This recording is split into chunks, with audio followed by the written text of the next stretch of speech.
Secretary General has every year before the General Assembly. He will make some remarks. The Secretary General will gladly take some questions.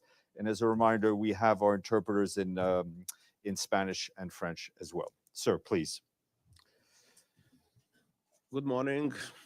We are just days away from the Summit of the Future and the opening of the general debate. Discussions on the outcome of the summit are in the final stretch. I will not go into the details, but I have one overriding message today, an appeal to member states for a spirit of compromise. Show the world what we can do when we work together. And why is this so critical? The Summit of the Future was born out of a cold hard fact. International challenges are moving faster than our ability to solve them. We see out of control geopolitical divisions and runaway conflicts, not least in Ukraine, Gaza, Sudan, and beyond. Runaway climate change, runaway inequalities and debt, runaway development of new technologies like artificial intelligence without guidance or guardrails. And our institutions simply can't keep up. Crises are interacting and feeding off each other. For example, as digital technologies spread climate disinformation that deepens distrust and fuels polarization.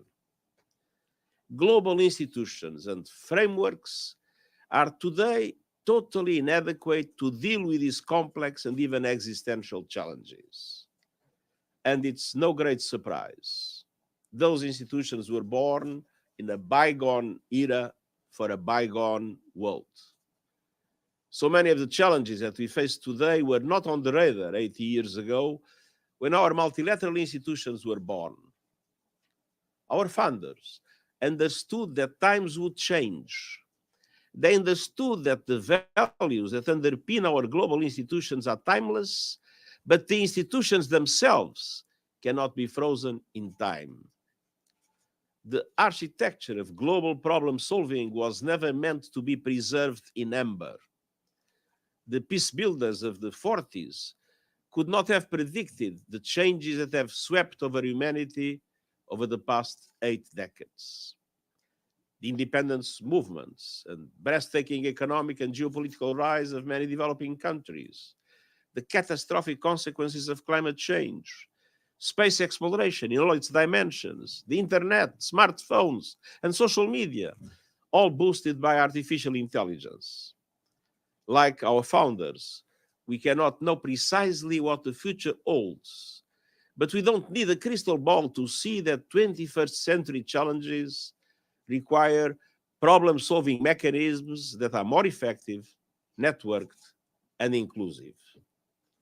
That serious power imbalances in global institutions must be adjusted and updated, and that our institutions must draw on the expertise and representation of all of humanity. Change will not happen overnight, but it can start today.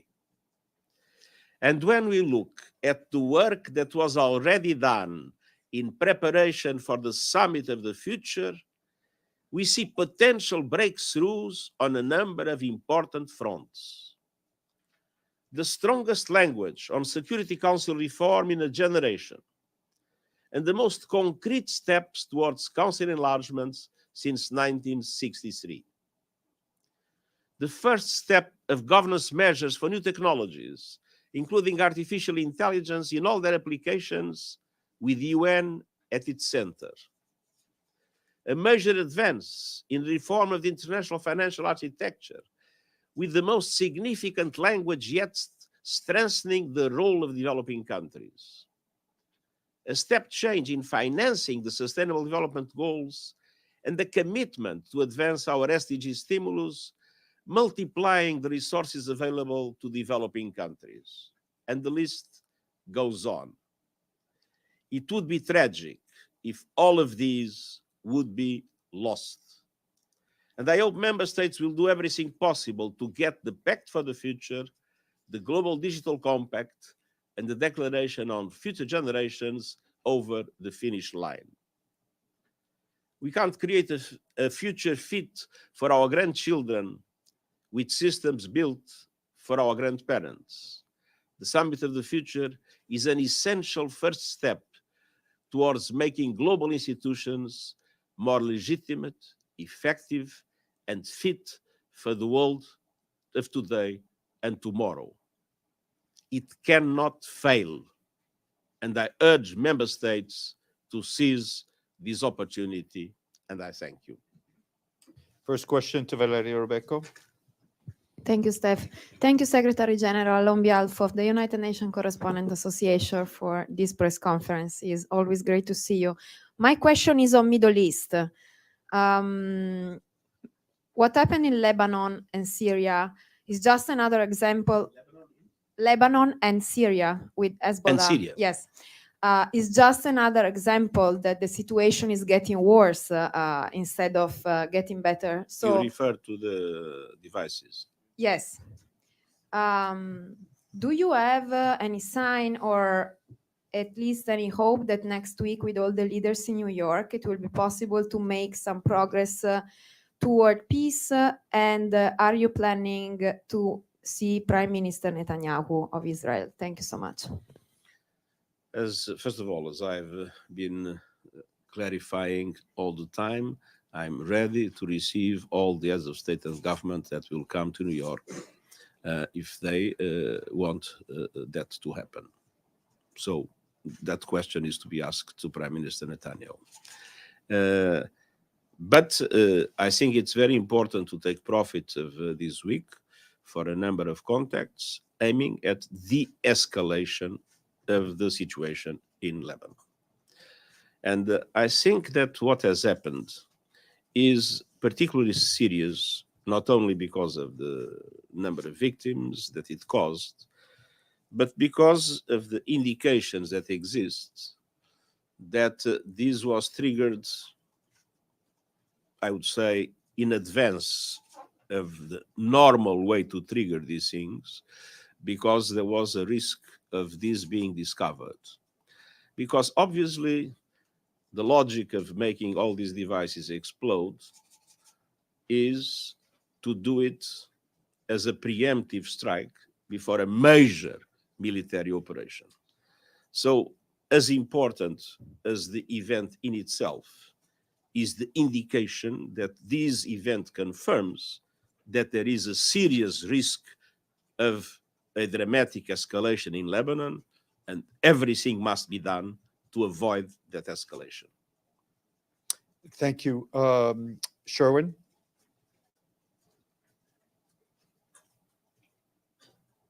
Secretary General Sherwin Bryce-P, South African Broadcasting. You say the Summit of the Future is an essential step towards making global institutions more legitimate, effective, and fit for a world today and tomorrow. Forgive me if I'm wrong, but I thought that was the SDG Summit in 2016 that was to make institutions more legitimate, effective, and fit for today. Take the summits that we've had in the past. For example, the 2018 summit that was a precursor to the UN General Assembly in 2018. It's called the Nelson Mandela Peace Summit. The declaration that heads of state and government adopted then said that we as heads of state and government commit to redouble our efforts to build a just, peaceful, prosperous, inclusive, and fair world, revive the values for which Nelson Mandela stood by, placing human dignity at the center of our actions. We commit to demonstrating mutual respect, tolerance, understanding, reconciliation in our relations. I would argue that that declaration has not been implemented, similar to all the other declarations and pacts that we've seen heads of state and government adopt that are gathering dust on the ash heap of history. I don't understand the case you're making to say that this is now going to be the beginning of something new. It's very simple. The SDG Summit and the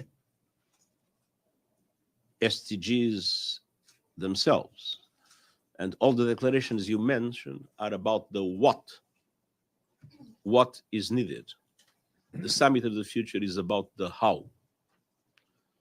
The Summit of the Future takes into account the fact that to be able to implement the Agenda 2030, to be able to implement all the extraordinarily important declarations that you have mentioned, we need to have reformed institutions, because today's institutions are institutions that correspond to the world of the post-Second World War and are totally unable, they have proven to be, to address the challenges of today, and namely the challenges of developing countries. And the Summit of the Future is about the how, is about the reforms that are necessary in all areas: Security Council, Bretton Woods institutions, aspects related to artificial intelligence, to climate. I mean, in all those areas, there is a serious problem of governance. And it is about that governance that this summit is about. And that is new and essential. Benno, Because if not, all the rest will fail, Benno, as it has been failing until now. I apologize, sir. Benno, Gabriel, then Ibtisam. Hi, Secretary General here. Benno Schwinghammer with the German press agency. Good luck for high-level week. So you emphasized already that the negotiations for the Pact of the Future are still going on, but diplomats say this paper will not turn into a visionary paper till Sunday. The P5 know that. They will not, or they don't plan to attend on level of head of government or head of state in this summit. What's your message to them? Is that the leadership you wanted to see from the P5? Well, first of all, one of the P5 will be present, as far as I understand. So only P4. Not on the level of head of state or government, at least to the provisionary speakers list. I presume President Biden will be intervening in this high-level week. I'm talking about the summit of the future. Sorry. But I mean, he'll be speaking in the general debate. So I mean, there will be a presence at the level of heads of state and government. One of the very important aspects that is in the Summit of the Future is the recognition that our institutions need to be reformed. And one of the institutions that need that reform is the Security Council. And one of the questions that is important in relation to the future relates exactly to the role of the P5 and to the need to have a certain redistribution of power to make things more fair and more effective. Gabriel, then Ibtisam. Hello, Secretary General. How are you? Gabriel Elizondo from Al Jazeera English. Thank you for the briefing. I want to ask you about UN agencies and their health right now, particularly, as you know, UNRWA, for example, under incredible strain with more than 200 staff members that have been killed in Israel's continued war on Gaza. But it's not only UNRWA in Gaza, it's World Food Program, other agencies in Africa and Sudan, not getting the funding that they need, not get under pressure from host governments, also dealing with political pressures from the Security Council. How do you ascertain the health of UN agencies as a whole, and what more can be done to bolster their effectiveness in the life-saving work that they do around the world? Well, the UN agencies are healthy. They need to be properly funded, but they are healthy. They are doing the job. They are working in a very effective way. And I'm proud of the work that our agencies and their staff is doing everywhere. Of course, you quoted a very specific situation that has nothing to do with funding. When we have around 200 members of the staff of not only UNRWA, but also other agencies that are killed in a war context, this is absolutely intolerable. And this is something that requires effective accountability. So we need, first of all, international humanitarian law to be respected in all conflicts, humanitarian workers to be protected in all conflicts, UN and non-UN humanitarian workers. And we need the humanitarian funding to be able to follow the dramatic increase in the needs because of the dramatic multiplication of conflicts and the dramatic impact of climate change that is accelerating in a very dangerous way. So what we see now is not that there was a meaningful decrease in the humanitarian funding, even if there are some negative signals in the horizon. The problem is that the humanitarian funding did not follow the dramatic multiplication of the needs, which makes many of our humanitarian operations be in an extremely, extremely difficult situation to be able to respond to the dramatic problems of the populations they are in contact, because simply they have not enough resources to do so. Ibtisam, then Edie and Miriam. Thank you, Mr. Secretary General, here in the Sorry, middle. Yeah. yes. My name is Ibtisam Azim, Al Arabi Al Jadid newspaper. As you know, more than 41,000 Palestinians, the majority of whom are civilians, were killed in Gaza, and still weapons are being delivered to Israel. So my question to you, do you believe that there should be a weapon halt on delivery to Israel or weapon embargo? And what is your message to the Palestinians in general and the Palestinians in Gaza who feel that the world left them alone being killed? Thank you. Well, I have no illusions about the possibility of what you are requesting. Knowing the world as it is today and knowing the decisions taken by the powers that are relevant, I have no illusions that that would be possible. That makes the situation be what it is. And obviously, there is something that needs to be underlined once more, is that the level of death and destruction that we witness in Gaza is by far the largest that I've ever seen when in my mandate as Secretary General, and that the violations of international humanitarian law are totally unacceptable. I condemned as I did, and I feel that that condemnation was essential, the terror attacks by Hamas, but what's happening today in Gaza is totally unacceptable, and I follow with a lot of interest the work of the international courts in this regard. Just a quick follow-up. You say you have no illusion, but you have a moral authority and a position on the issue of weapon delivery. So do you support it? Do you think it would be beneficial to stop the war immediately?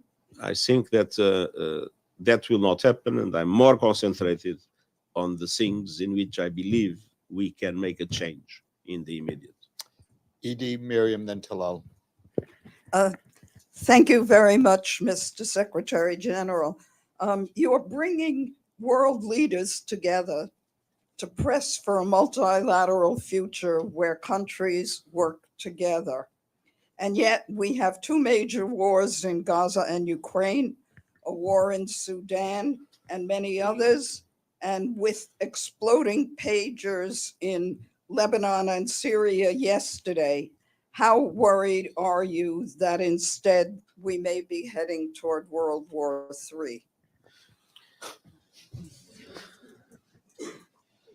I think we are perfectly on time to avoid to move into World War III. What we are witnessing is a multiplication of conflicts and the sense of impunity. And the sense of impunity that is not in the relations among the big powers, where the risks of world war are bigger. It's a sense of impunity everywhere.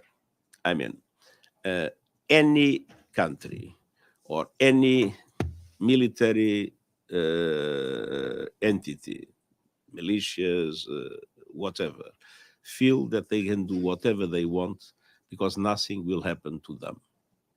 And that, contrary to the situation during the Cold War, where there was indeed a serious risk of a third world war because of the nuclear arsenals, and you remember the dramas that we faced in that moment.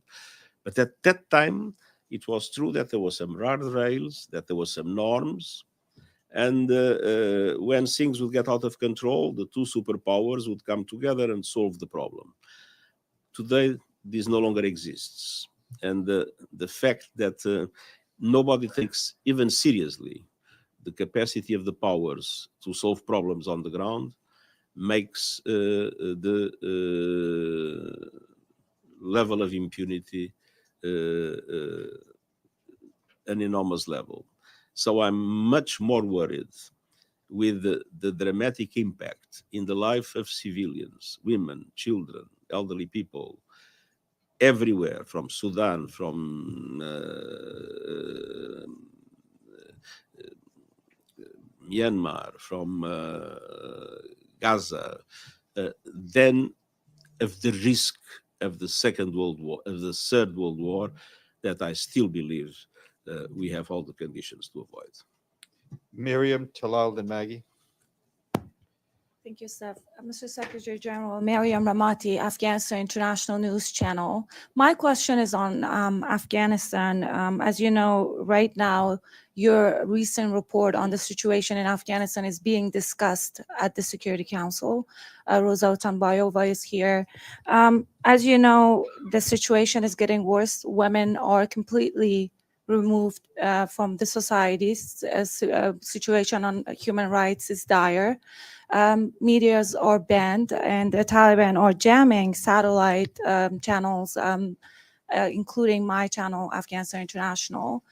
Do you think it's time for you and the international community to change course in policy on how to deal with the Taliban?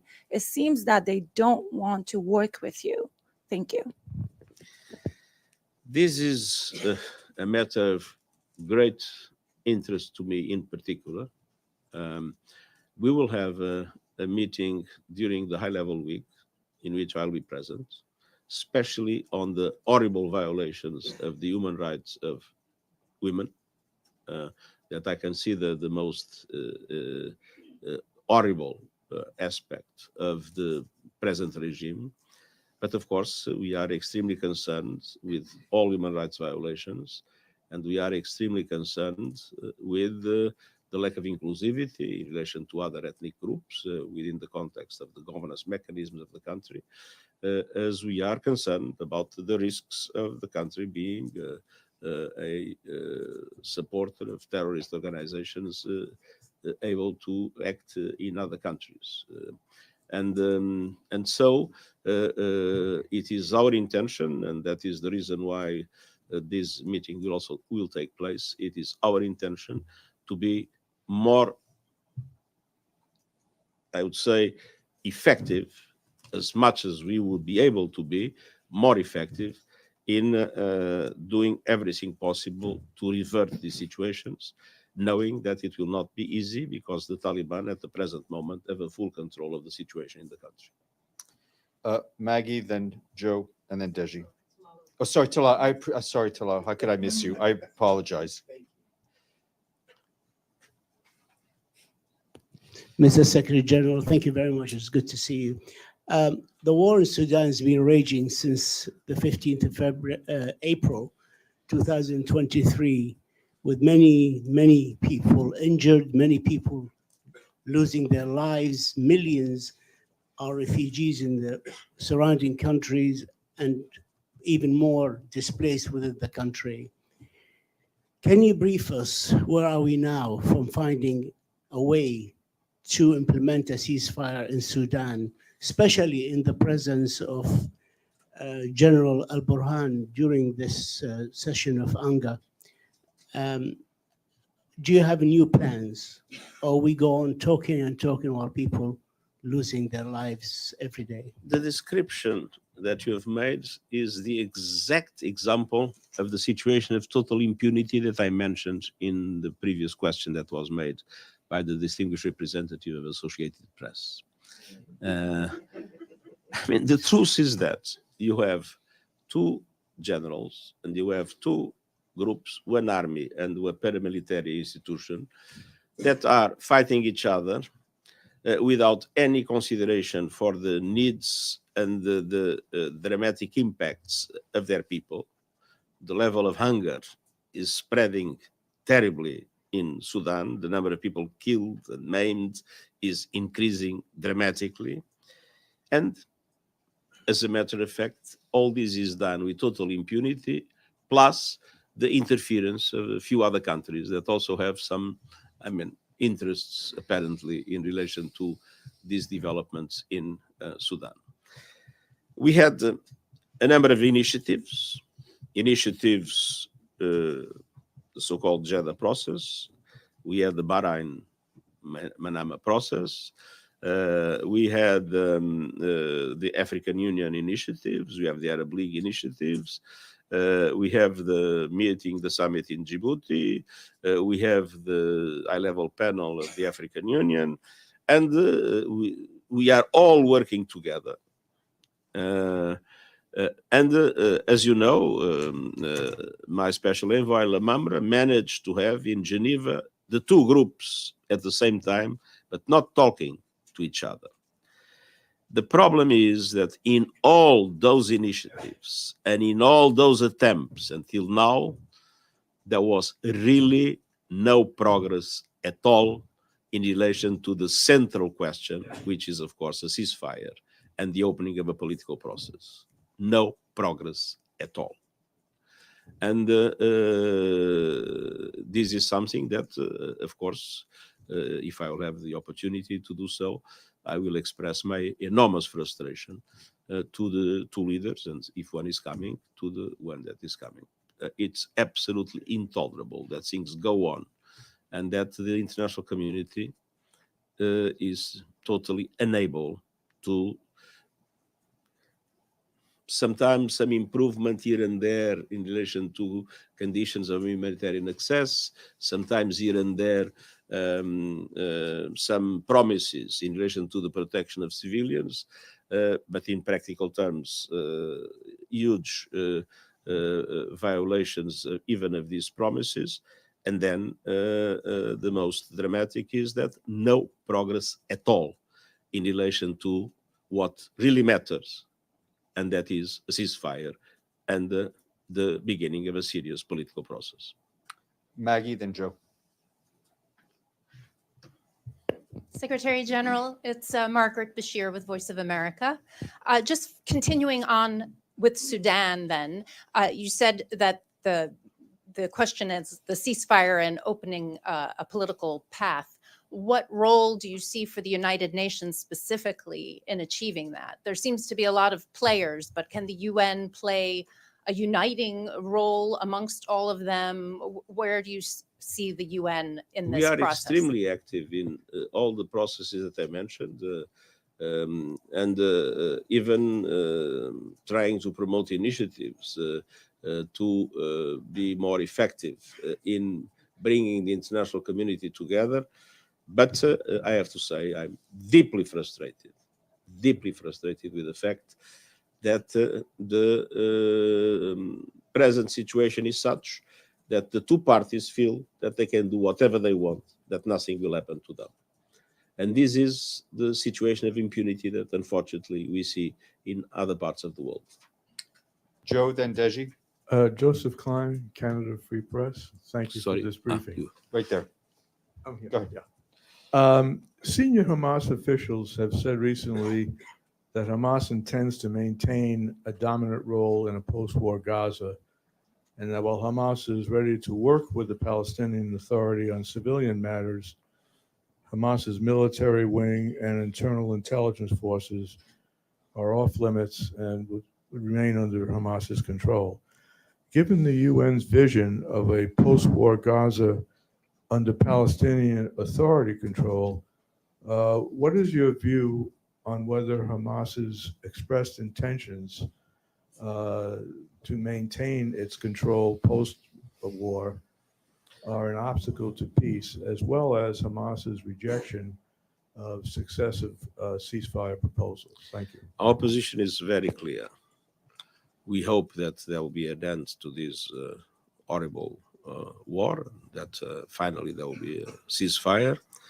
And in our opinion, it is important that that ceasefire creates the conditions for a transition for the Palestinian Authority to assume authority in Gaza, as well as in the West Bank, including East Jerusalem, and for that to be the basis for the construction of a two-state solution, a state of Palestine that, of course, will be ruled according to its own constitution and to its own rules. But for us, there is a legitimate authority, which is the Palestinian Authority, and we believe that it is essential to have the Palestinian Authority with a position of control, both in Gaza and West Bank, as a preparation for the two-state solution. Deji, Iftikhar, then Carrie. Secretary General here. Shudaji with China Central Television. Let me go back to the pager's explosion. Just a couple minutes ago, it's been reported by Lebanese news agencies that there are new explosions reported. You just mentioned the danger of this explosion. Let me get to the other way. This is, they use civilian devices to do this attack. Would this be a very dangerous precedence for the future war, that using civilian device to have this kind of large scale explosions? And may I ask, is there anything to do with all these things with the releasing of hostages in Gaza? Thank you. Indeed, I think it's very important that there is an effective control of civilian objects, not to weaponize civilian objects. That should be a rule that everywhere in the world governments should be able to implement. The link of what's happening in Lebanon with what's happening in Gaza is obvious since the beginning. I mean, the Hezbollah has been very clear in saying that it has launched its operations because of what's happening in Gaza, and that it will stop when there will be a ceasefire in Gaza. Iftikhar, and then Carrie. Thank you, Steph. Sorry. Mr. Secretary General, Iftikhar Ali. I'm not seeing. All the way in the back. Can you raise your hand? Yes. Okay, sir. Iftikhar Ali from Associated Press of Pakistan, sir. My question is a follow-up on Afghanistan, which my colleague asked earlier. Sir, you are aware of this UN report which warned of a serious threat of terrorism emanating from Afghanistan, especially from Daesh and Tehrik-e-Taliban in Pakistan, which is affiliated with Al-Qaeda and has carried out hundreds of cross-border attacks against Pakistan. Sir, how does UN plan to respond to this terrorist threat from Taliban-ruled Afghanistan? We are particularly worried when we look into the neighboring countries. We are particularly worried with the fact that there is a penetration of terrorists from Afghanistan into Pakistan, and that is creating, of course, many innocent victims and being a threat to Pakistani security. So one of the things that is absolutely essential is that Afghanistan controls its territory and doesn't allow terrorist groups from any other country to operate from Afghanistan. Carrie. Merci, Monsieur le Secrétaire Général. Merci, Steph.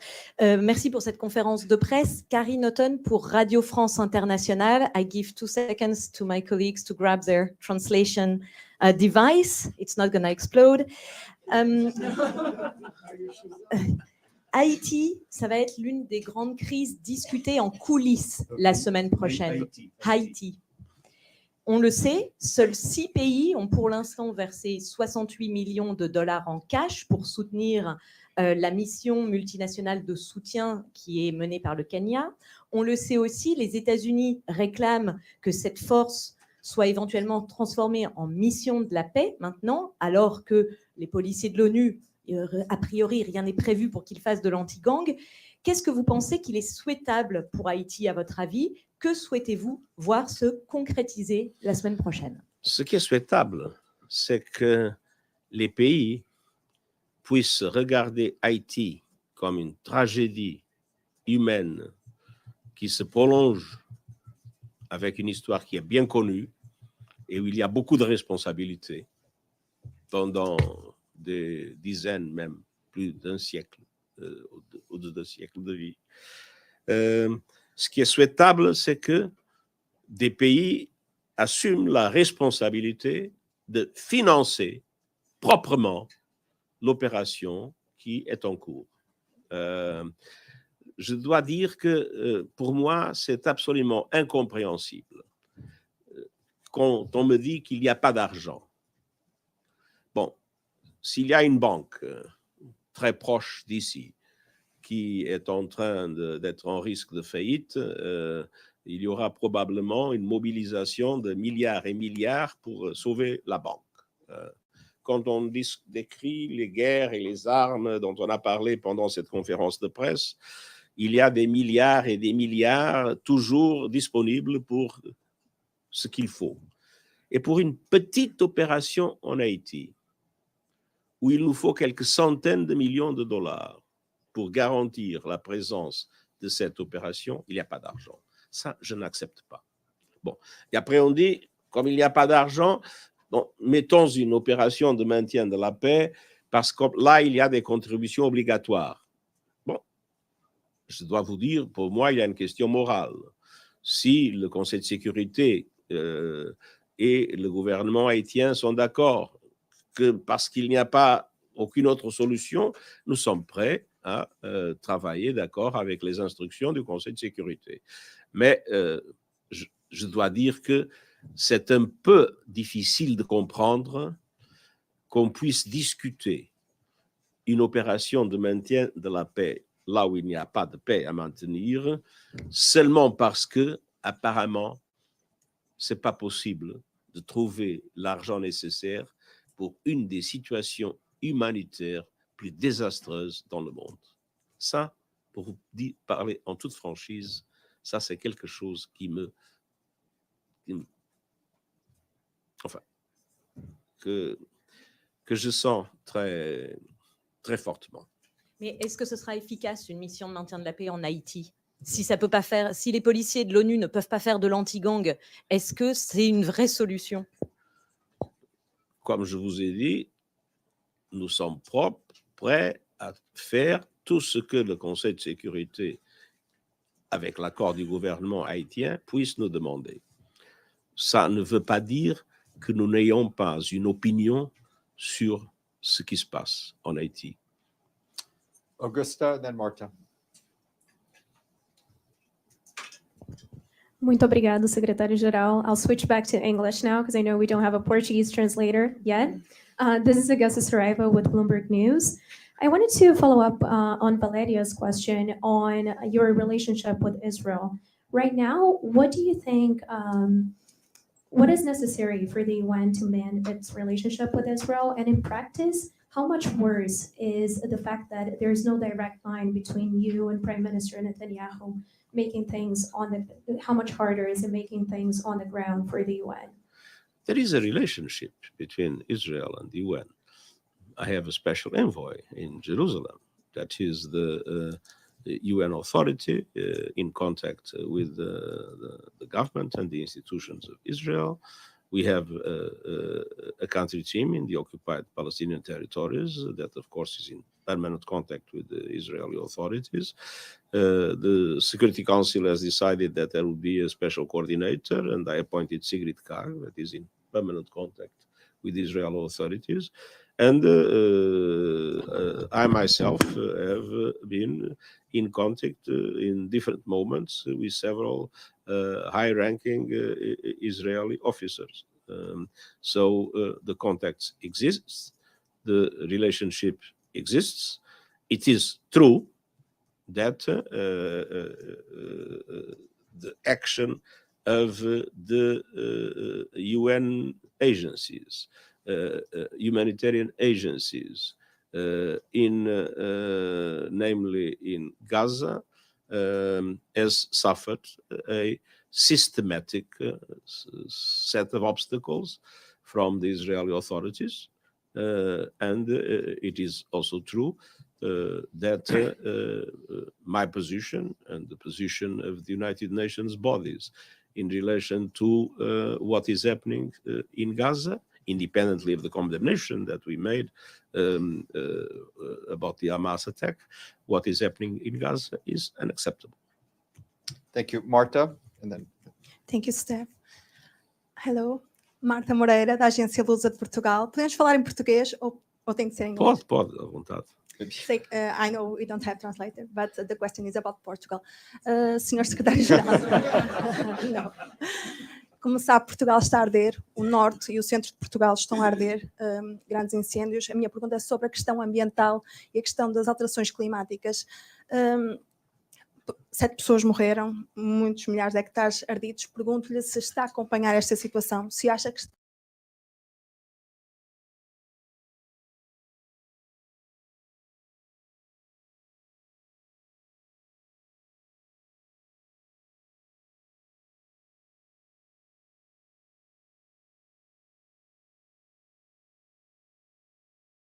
relacionado com as alterações climáticas e qual é a sua mensagem para os portugueses neste momento tão difícil? Eu ainda há pouco emiti, através dos meios sociais, uma mensagem em relação aos incêndios e às suas vítimas, mas é absolutamente evidente que o agravamento dos incêndios em Portugal, o agravamento das cheias na Europa Central e Oriental, o agravamento das cheias na Nigéria e um conjunto de outros desastres que vemos multiplicar por toda a parte no mundo, tem uma relação direta com o agravamento da crise climática. Hoje ninguém tem dúvidas a esse respeito. A crise climática é um fator multiplicador de todas as tragédias a que assistimos. I was referring, first of all, that I've been following the situation of the fires in Portugal with a lot of interest, and I recently issued through social media my own message in this regard. But what's happening in Portugal with fires, what's happening in Europe with floods, what's happening in Nigeria with floods, and Vietnam, I mean, a number of other situations around the world in which we see natural disasters multiplying and increasing in intensity in a dramatic way, it is obviously linked to the aggravation of the climate chaos that we are witnessing. Justiça, then Abdelhamid. Secretary General, my name is Justicia Shipena. Great, if you could raise your hand. Yeah. Doug Hammarskjöld's fellow from Namibia, reporting for Eagle FM. You spoke briefly on the reform of the UN Security Council. During the global call last week, Namibia's president, as well as other African leaders, called for that reform. And this has been a debate that has been ongoing in terms of Africa's representation on the UN Security Council. Despite this, I wanted to find out what progress has been made to realize this reform for Africa's representation, and despite waiting for the specter of the future from the global of the future summit. And I also wanted to find out, are you in agreement with this reform in Africa's greater representation? And should this representation happen, how will the UN ensure that Africa is not sidelined and their voices are heard? First of all, if there is an injustice in the way international organizations are ruled, that injustice is related to Africa. Africa is a double victim of colonialism. First of all, because of the colonialism itself, and second, because the institutions we have today were created, many of them, when African countries were not yet independent, and so they were not present. And because of that, they are clearly underrepresented, and their voice and their influence is clearly reduced. And obviously, in no place, this inequality is more obvious and more, I would say, unacceptable than in the Security Council of the United Nations, where you have, for instance, 3 European permanent members and no African permanent member, which of course doesn't correspond at all to the present situation of the world. I would like to say that when I started as Secretary General, to talk about reform of the Security Council was taboo. This was something that there was even a committee of the assembly, but the committee couldn't even have written documents to be published. So this was something that was completely untouchable. Situation has changed dramatically. Now everybody recognizes that reform is needed.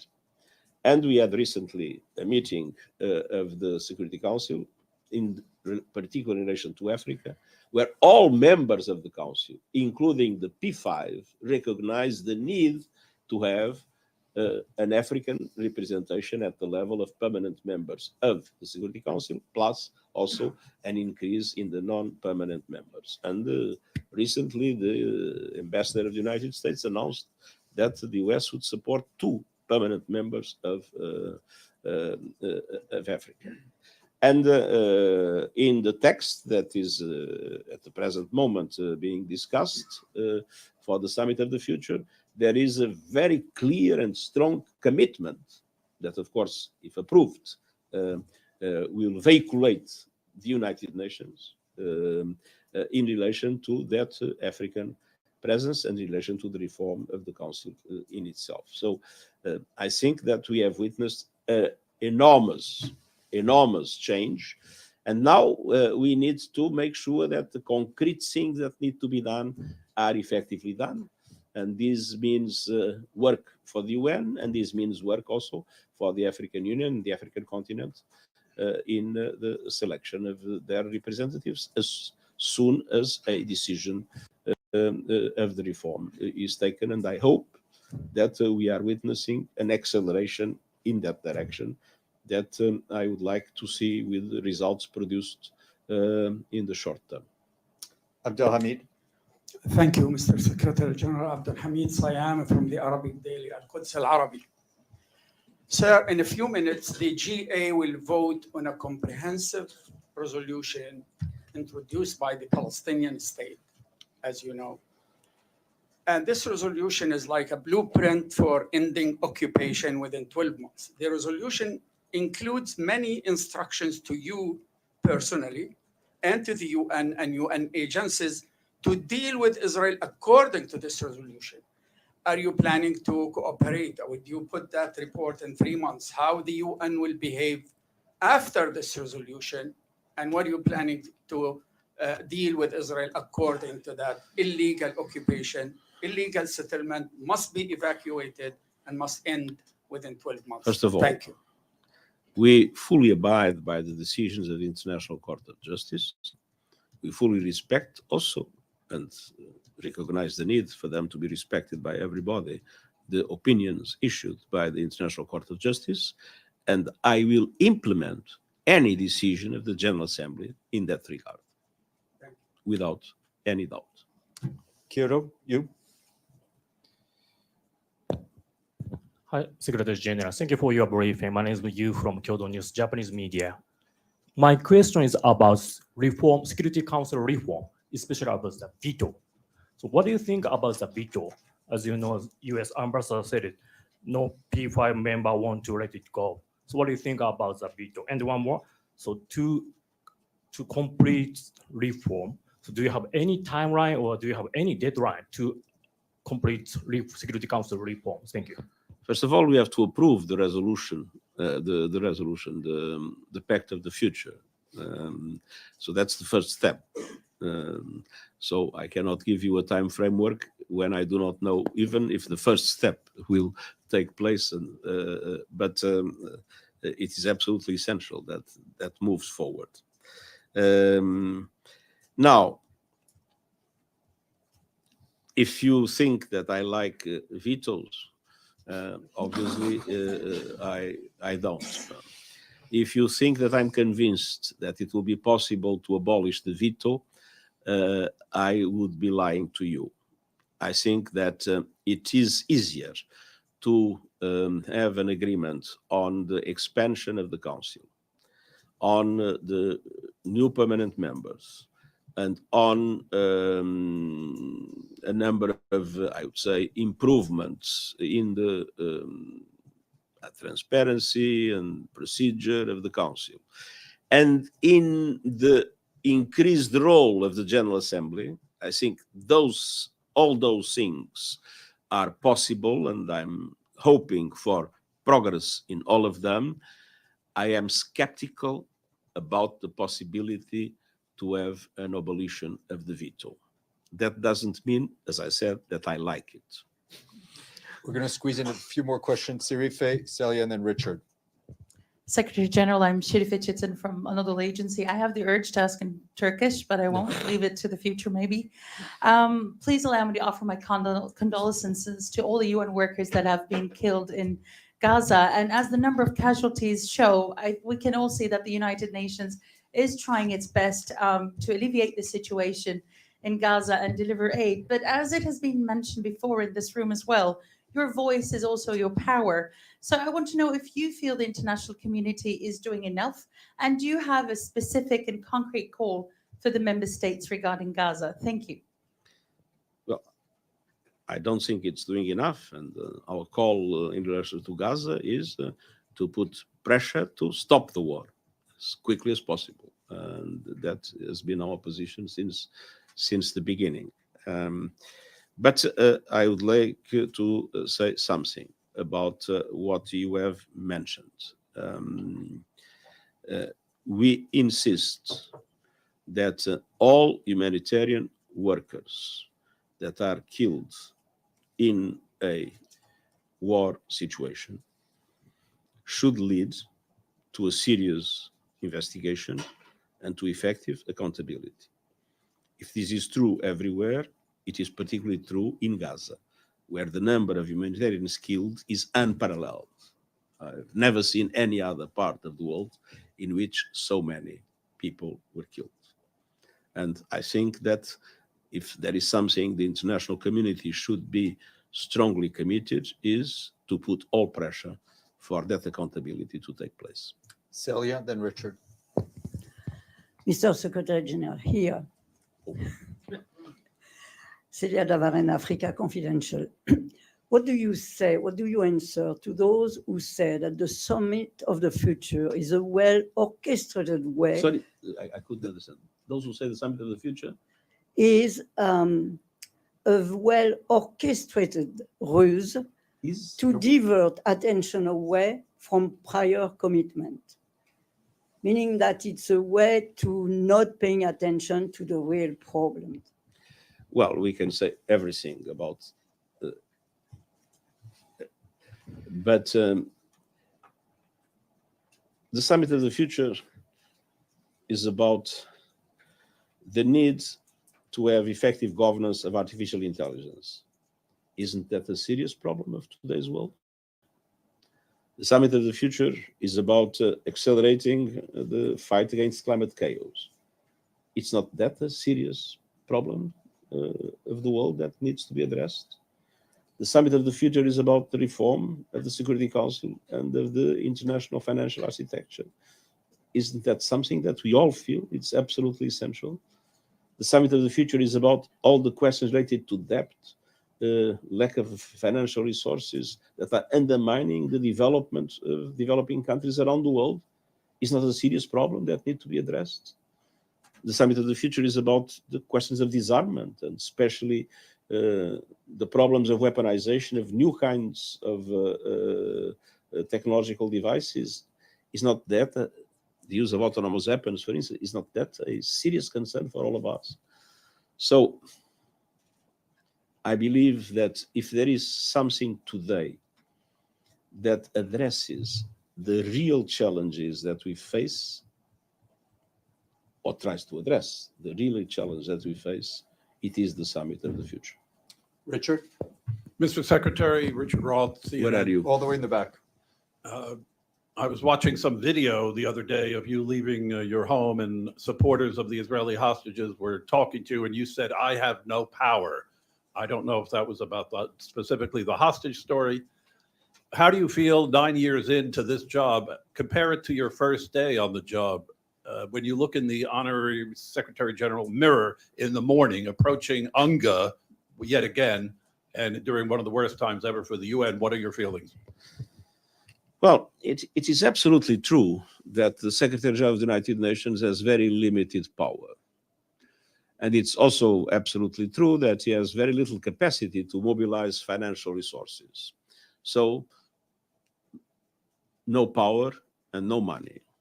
But there are two things the Secretary General of the United Nations has, and I have to say that I've been using them, and some people even criticize me to say that I'm using too much of it. One is my voice, and nobody will be able to shut it up.